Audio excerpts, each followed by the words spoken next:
Hey guys, as most of you know, SledgeH did a panel today at Comic-Con in San Diego where they spoke about their new Zombies mode that's coming November 3rd. I'm going to show you guys the actual panel discussion from Comic-Con, and huge shout out to Joey Sade. He was actually there, he was on the front row, and he filmed the whole thing. It was an hour long. I'm going to have his link down in the description. You guys go check out his Twitter, say hello, say thank you for this footage. This is some really good information, and I'm just going to show the highlights of the important stuff that they talked about. And I'll play it now, and I hope you guys enjoy it.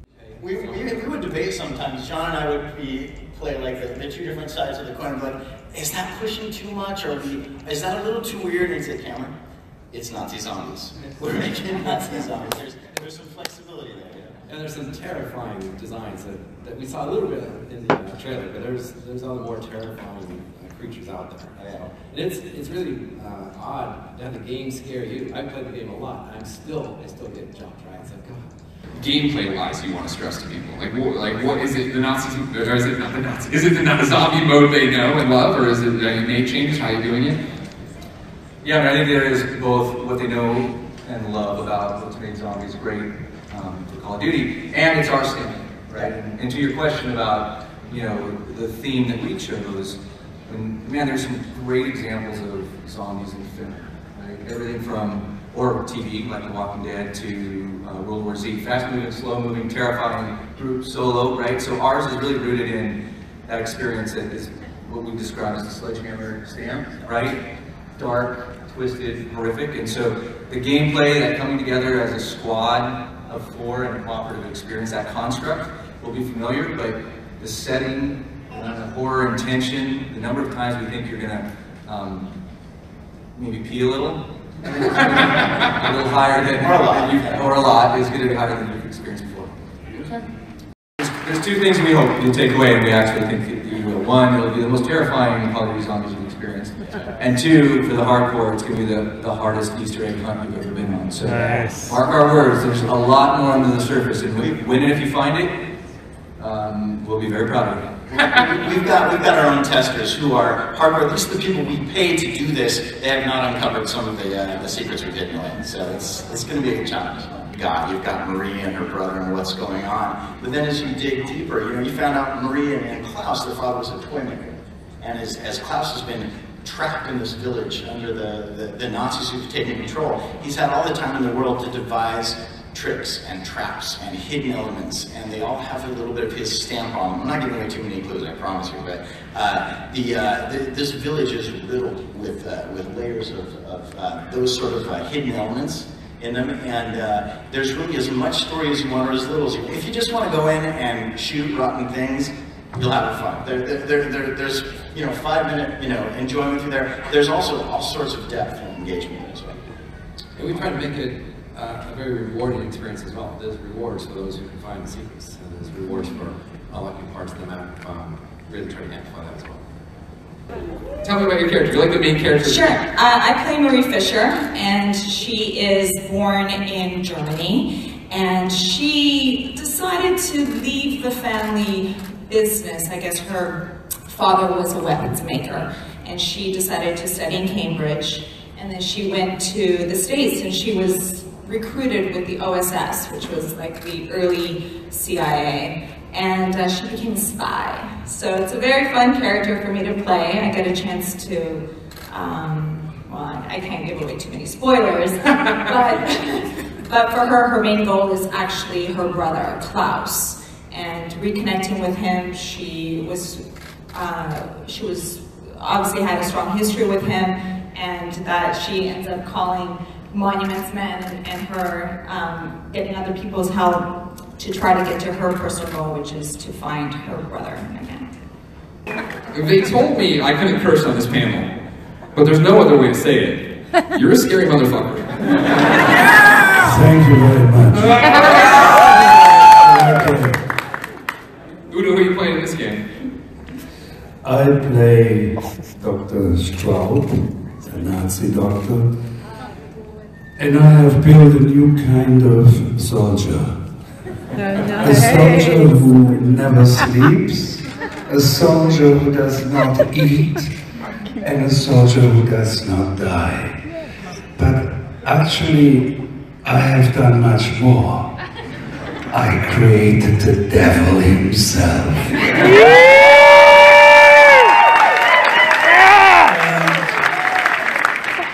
As my last film, I play Adolf Hitler on the moon, riding on a dinosaur, so I was ready for a lot of things. And now I'm just a doctor, and you know, he likes the zombies, and he likes to create a special soldier. And I have a good time, a very good director, and it was for me also new. I have never done something like that, and this is amazing. When you stand there, you have cameras, you go into a big egg with 365 lights, and then somebody says, smile, and then boom, all the cameras take the picture. No, it was a great experience, and I missed the first time ever I went anywhere in the world to Comic-Con. Andrew, how's that work on your set? When you're getting ready to sit down and design the cast and put together this story, are you sitting there thinking like, we should have more girls in this? Or is it like, no, we need to get the right characters, the right things, how to work the plot? And I swear to God, move on that microphone, or I'm gonna come over. So, we kind of let the story tell itself. You set the problem, obviously, we know we got our zombies in there. We wanted to make sure it was grounded. We wanted to make sure there was a lot of history that was right. And then the story just started telling itself. And as we dug into the MFAA and the heroes, the people that were a part of it, it just had to be told with a broader cast. And a woman who had been from Bavaria, who'd crossed the ocean and had been working in espionage, opened up so many story possibilities, so many different experiences that we hadn't heard before. Catherine brought it up, but I think it's really important to acknowledge. In this room, we see a very diverse group of gamers and zombie fans, and we know that half of all gamers are women.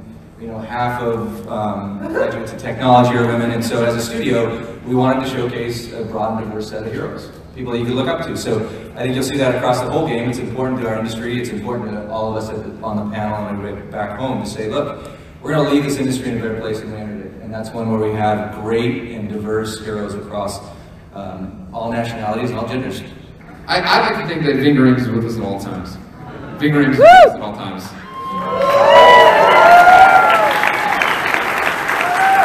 I think we have a message. He did send a message just for you, Comic-Con. Do you want to see it? Hey, what's up, San Diego Comic-Con? This is Ving Rhames working on Call of Duty, coming to you in November. So, what I do is I play this badass dude, okay? He's a marksman, right? And he's leading a group of men in a Bavarian village, killing zombies. Now, I wish I could be there in person today, so I want to give a shout out to all the fans who are out there today supporting the reveal. It's an amazing game to work on. It's going to be an amazing game to play. Now, this is some scary stuff. As a matter of fact, you hear that? They're coming. They're here. The zombies are coming! They're coming! And the graphics are incredible. What I loved about this project, what attracted me to this, is the amount of research that goes into World War II, about the guns that they used, about the actual history components, the politics behind it. So in terms of all the history buffs out there, you guys are going to be blown away. I know it's been done before in previous games. I'm just curious if you guys can involve any perks or buildable objects in the game. Yeah, we do have perks, and we've got, I think, a special reward system. The first time ever to see that. So no announcements yet, but we've got some good rewards coming. Buildables. After that, is it going to be similar to the previous games, or are you guys coming up with a brand new concept? Say that again? Is it going to be similar to previous games, like previous zombie games, the perks and your reward system, or is it going to be a brand new concept that you guys are presenting? I don't know if we were announcing the details yet, but there's a little bit of both. There's some of the old and there's some new. All right, thank you. Thank you. One of the big stars in almost all the previous Zombies games was the wonder weapons, and the larger-than-life supernatural guns that you could get through random means or by assembling them or anything like that. Do you guys have anything special planned for us in this Zombies Man? Maybe a wonder weapon or two? Yeah, we have a like a lot of zombie modes released before, we maintain a mystery box, and we have wonder weapons, and we have those kinds of traditional zombie offerings. Well, so I got really excited about this because yes, we do, but we, the earlier ranking of this, panel being at 11, we've kind of cranked the wonder weapons up to 11 as well. Like, if you get these weapons, we want it to be, you are a god for just the moment when it's in your hands. So we wanted to deliver that. So we've got several of them that are going to be available, and of course you've got to uncover all sorts of layers of the onion to get to them. Excellent. I was a big fan of Advanced Warfare, and the zombies mode in Advanced Warfare. I also like the stories. Are they in the same universe? Well, thank you for that compliment. Advanced Warfare was something that the studio is very proud of, and Exo Zombies was something that we sort of teased at launch and then brought through the season content. So that was a lot of fun for us. A lot of lessons we learned there, as well as our pedigree from the past. But like the countries of Oregon. But the universes are separate, and they don't intersect. Okay, thank you.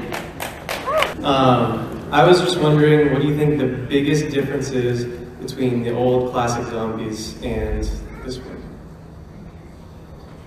Well, we probably made two big structural changes. One is a way to onboard players in a more educational way, so you kind of understand the game better. We also have probably a more layered map than most. And we're, like it's been said, we're probably the least campy, most grounded, terrifying experience. That was our goal, and everything that we did was in service of that, from story, character design, and everything. So those are probably the big major changes. Awesome, thank you. Thank you for the question. Whether or not you'd be able to give out the name of the actual map that we're going to be playing on. All the SledgeH guys. Where's the PR guys at? Do it! Somebody tackle the PR guy and we'll tell you. Until then, Evan, unfortunately, there's Alan right there. Don't do that. Now security is going to get all weird. And it's going to make, no, you'll have to hang on a little bit longer for that, Evan. Great question. Thank you. You were talking about history, and a lot of them I love history. World War II is one of my favorite things to study. And I was wondering, will we be seeing any references or even like seeing themselves, like a lot of the Third Reich type like leadership, like Joseph Goebbels, Adolf Hitler, Rommel, are we going to see any of those references? Well, that's a great question. Another one that's going to have us pause for a second. Do we need to look at Alan again? Well, look, we've wrestled with... Alan ran away. There's just a random person there. You can tell. Alan ran. Yeah, the random kid says it's fine. Okay, great. Now, I think one of the biggest challenges that we've wrestled with throughout the development of this entire game is how do we honor and support the sacrifice and the cause, and at the same time, provide a piece of entertainment that's fun and engaging, right? And so from everything from the inclusion of hate symbols like the swastikas to real-life atrocity references has been a tough balance. So, we were trying to deliver a fine line there, and I think you'll see inspiration in locations and references to what was really happening. But in no way are we trying to glorify or point to very specific parts of the Third Reich and the atrocities that they brought to bear. Thank you very much. Thank you. Alright, I have one question.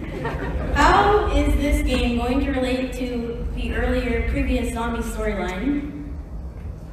In Black Ops and World at War? How is it gonna... Together? Yeah. That's a great question.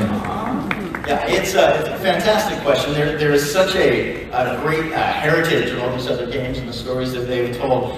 We decided that we were going to start fresh. We are telling a story that is brand new right from the get-go, as far as the origins, as far as the characters and everything else. It is a brand new story. So it's the origins of a new story then? Very much so, yeah. So you were talking a lot about the new game being really grounded. So I was wondering, how much realistic it was going to be. In the original game, you could pull a ray gun out of a magic box and then drink some root beer and it'd shoot faster. So I'm wondering, how much of that DNA you're putting into this next game. Yeah, that was actually one of the core pillars that we decided on with our team. And this was the entire group got together and said, this is what we want to do, is create a game where there was very little kind of game hand waving, where stuff would make sense. A simple thing, the idea of when you kill a zombie, for some reason money drops out of it, and you use that to go to a chalk outline on a wall and buy a gun. While the mechanics for that are there, the narrative is actually going to make sense. You're actually taking some energy from these zombies, and that is the energy you'll be using to do the rest of it. So there's no gobblegum. There's no the kind of tongue-in-cheek stuff that we've seen in the past. And these other studios have done fantastic, fun, creative things with this, but the tone of our game is a little more somber, a little more serious, a little more terrifying, and so we've got a narrative rationale behind everything that's happening. All right, thank you. Thank you. Well, look, again, where this all started was, the cast. Thank you so much to, wonderful cast, wonderful game coming in November, wonderful fans, and most importantly, we have just an incredibly passionate, dedicated studio back home at SledgeH Games and across the Activision organization that are tuning in. So thank you to everybody who's supported us along the way, and thanks to all the developers who brought this to life. It certainly is going to be something we're very proud of and special to share in November. Yeah! Yeah! Ladies and gentlemen, get to the Horse Classic. Try to win a PlayStation 4 Pro, and remember, Call of Duty, World War II, Nazi Zombies. Comes out when, Mike? Yeah! What did it do? When's it come out? Oh, it comes out November 3rd. There you go!